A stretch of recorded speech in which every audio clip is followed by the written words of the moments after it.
नमस्कार, मैं बालकृष्ण मुले एक बार फिर हाजिर हूँ शहर के गलियारों में चल रही ताजा तरीन चर्चाओं के साथ। आइए सबसे पहले बात करते हैं बाबा रामदेव की। भाई पर लगे अपहरण जैसे गंभीर आरोप के बाद बाबा रामदेव अब खुद पर लगने वाले संभावित आरोपों की बानगी पेश कर रहे हैं, लेकिन बाबा की कई बातें आवाम को कुछ हजम ही नहीं हो रही है। बाबा ने जैसे ही ये कहा कि सरकार मुझे सेक्स रैकेट में फंसा सकती है, गलियारों में चर्चा शुरू हो गई है।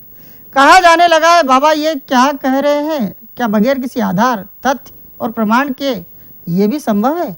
अब जितनी मुंह उतनी बातें की जा रही है। कहा जा रहा है कि आखिर बाबा को इतनी सनसनीखेज बात करने की जरूरत ही क्यों आन पड़ी, जिससे सभी का ध्यान एकाएक बाबा पर जाकर टिक गया। आसाराम का पूरा कुनबा दुष्कर्म का आरोप झेल रहा है और अब बाबा रामदेव ने ये कहकर सभी को चौंका दिया है कि सरकार उन्हें भी सेक्स रैकेट में फंसा सकती है।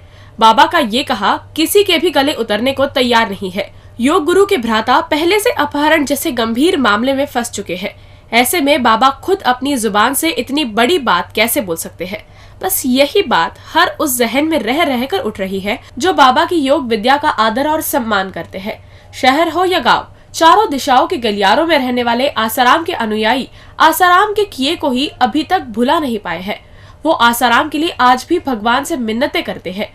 कहते हैं हम जिसे संत मानते थे वो ऐसे कैसे हो सकते हैं, और बाबा खुद अपनी जुबान से इतनी बड़ी बात कैसे बोल सकते हैं?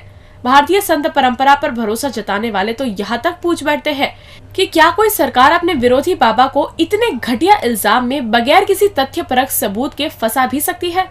गलियारों में तो यहाँ तक की चर्चा है कि बाबा के कहे के बाद उनका दिल लगातार बैठता ही जा रहा है। दरअसल बात ये है कि बाबा ने जितनी भी बातें बोली है उन्हें शहर के गलियारों में पढ़ा, सुना, सोचा और फिर समझा भी जा रहा है, लेकिन बाबा के मुंह से निकली हर बात आम लोगों को समझ नहीं आ रही है। कहा जा रहा है कि यदि हम पाक साफ रहेंगे तो कोई कैसे षड्यंत्र करके हमें आपराधिक, अनैतिक और नशे की सामग्री के मामले में कटघरे में खड़ा कर सकता है, यह समझ से परे है। देपालपुर विधायक सत्यनारायण पटेल की वो कथित सीडी अंततः आई गई, जिसकी चर्चा लंबे समय से देपालपुर के गलियारों से होते हुए दिल्ली दरबार तक जा पहुंची थी। अब इस सीडी की महज 16 सेकंड की क्लिपिंग मोबाइल टू मोबाइल बट रही है। अब इस सत्तू बम को फोड़ने का आरोप उस युवा पर लगाया जा रहा है जिसे विशाल पटेल कहते हैं। हालांकि पटेल आरोप के लगने के बाद खुद मैदान में आ गए और कह रहे हैं ये आरोप झूठे हैं। एक ऐसा आरोप जो पिछले कुछ समय से देपालपुर के साथ साथ राजधानी और दिल्ली दरबार तक केवल चर्चाओं को सरगर्म किए हुए था, वो अब जग जाहिर हो गया है। देपालपुर के विधायक सत्यनारायण पटेल के कथित अश्लील सीडी का सच क्या है, ये तो अभी जांच के बाद ही पता चल सकेगा, लेकिन उससे पहले इस तथाकथित फर्जी सीडी ने अपना काम दिखा दिया है। सीडी से निकली 16 सेकंड की क्लिपिंग मोबाइल टू मोबाइल बढ़ती जा रही है। अब ये क्लिपिंग देखकर सत्तू पटेल भी हैरान परेशान हैं और उन्होंने मीडिया के साथ साथ खाकी के साइबर क्राइम सेल का दरवाजा भी खटखटा दिया है। इस सीडी को फर्जी बताते हुए सत्तू अपने घोर विरोधी कहे जाने वाले विशाल पटेल को तो घेर ही रहे हैं, साथ ही वो कांग्रेस के साथ साथ कुछ मीडिया वालों पर भी उंगलियां उठा रहे हैं। विधानसभा चुनाव से ऐन पहले बाजार में आए इस सत्तू बम की आवाज ने एक ही झटके में इस नेता की जुबान लड़खड़ा कर रख दी है। वो जगह जगह मदद की गुहार लगाते हुए कह रहे हैं कि मैं कानूनी लड़ाई तो लड़ूंगा ही, जरूरत पड़ी तो मैदान में भी आऊंगा और सबको ठीक कर दूंगा। अब जब से ये विस्फोट हुआ है, गांव हो या शहर, दोनों के गलियारों में केवल और केवल उन्हीं की चर्चा हो रही है। जगह जगह पूछा जा रहा है कि क्या राजनीति इतनी गंदी हो गई है कि किसी नेता की इस तरह की अश्लील सीडी वो भी फर्जी तरीके से बनाई जा सकती है। सत्तू पटेल ने विशाल पटेल पर इस मामले में आरोप मढ़ा है और विशाल ने भी तुरंत फुरत अपना पक्ष मीडिया के सामने रख दिया है। ऐसे में अब हर समझदार की निगाहें केवल खाकी की जांच पर ही अटकी है। कहा जा रहा है कि अब सत्तू भैया को इस कांड से मुक्ति तो केवल और केवल खाकी की जांच के बाद ही मिल पाएगी। कांग्रेस में नेता एक दूसरे की किरकिरी करे नई बात नहीं, लेकिन जिस तरह से शहर कांग्रेस अध्यक्ष प्रमोद टंडन की कांग्रेस उपाध्यक्ष राहुल गांधी की सभा को लेकर पहले ही दिन से किरकिरी हो रही, वो अब जमकर चर्चा का विषय बन बैठी है। जिधर कान लगा उधर ही टंडन को भला बुरा बोलने वालों की फौज खड़ी हो गई है। कहा जा रहा है टंडन तो बस यूं ही है। कांग्रेस मिशन 2013 फतह करने के लिए एडी चोटी का जोर लगा रही है। जबकि उसी पार्टी के लोकल लीडर प्रमोद टंडन अपनी ही पार्टी के युवराज की सभा को पतीला लगाने में पहले दिन से ही जुटे हुए हैं। टंडन की हरकतें देख पार्टी का हर छोटा बड़ा नेता सभा की शुरुआती तैयारी से नाराज है। टंडन ना तो किसी की चलने दे रहे हैं, ना ही वो इंतजाम कर पाए कि बड़े नेता उनकी पीठ पर हाथ रखकर दाद दे। सबसे ज्यादा फजीहत टंडन की उस नेता ने कर दी जो राहुल की सभा की अंतिम दौर की तैयारियां देखने के लिए आए थे। कांग्रेस नेता संजय निरुपम सभा स्थल पर पहुंचे और वहां की गई आधी अधूरी तैयारी देखकर गुस्से से भर गए। निरुपम का गुस्सा इतना हाइप पर था कि उन्होंने टंडन के हिस्से का कुछ गुस्सा तो मीडिया पर यह कहते हुए निकाल दिया कि आखिर बगैर बुलाए मीडिया यहाँ कैसे पहुँच गया। जब मीडिया ने स्थानीय कांग्रेस नेताओं पर चढ़ाई की तो कांग्रेसी फिर बैकफुट पर आ गए। अब जिधर देखो उधर ही टंडन सभी के निशाने पर आ गए हैं। वो ना तो कांग्रेस नेताओं के सामने मुंह खोल पा रहे हैं, ना ही मीडिया उन्हें वो तवज्जो दे रहा है जिसकी आस में उन्होंने पूरी महफिल लूटने की ठान ली थी।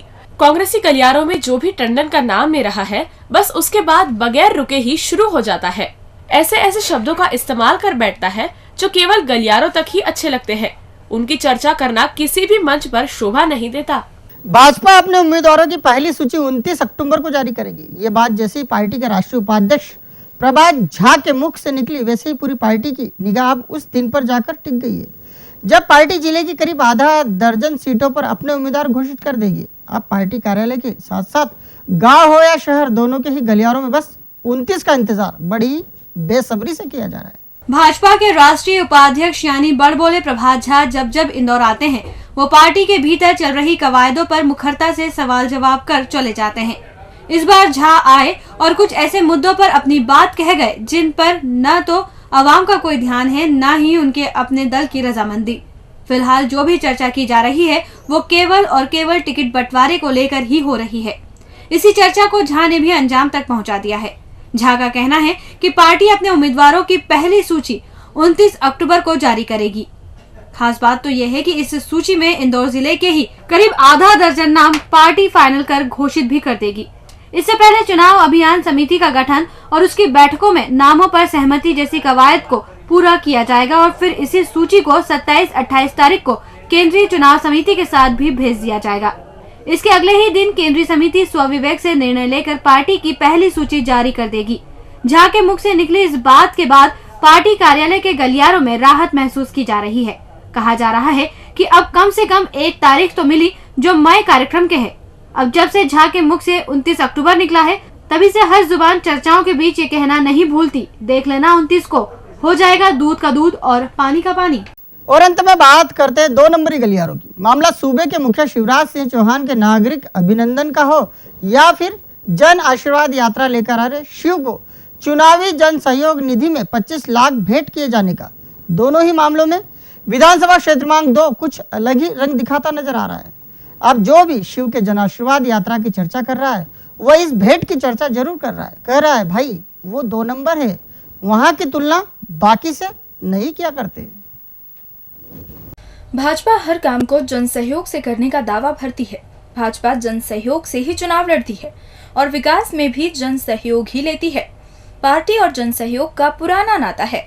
ये बात पुराने लोग अच्छे से जानते और समझते हैं।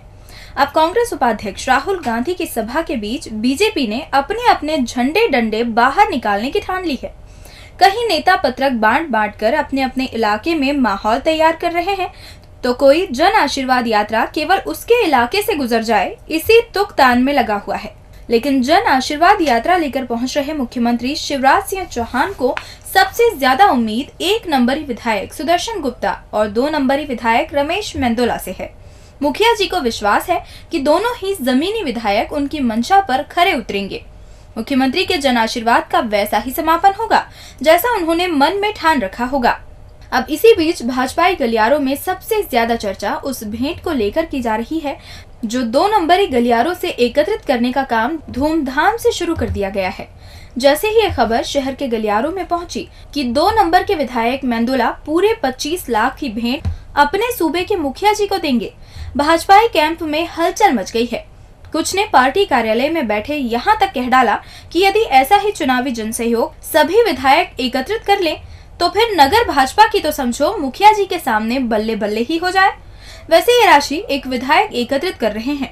ऐसे में अलसाए भाजपाई ये कहने से भी नहीं चूक रहे कि भाई मत करो 2 नंबर की कोई बात, उनके लिए 25 क्या है, वो चाहे तो सब कुछ कर सकते हैं। समझ रहे हैं ना। डीजी न्यूज के खास कार्यक्रम गलियारों से को आप यूट्यूब पर भी देख सकते हैं। गलियारों से के आज के अंक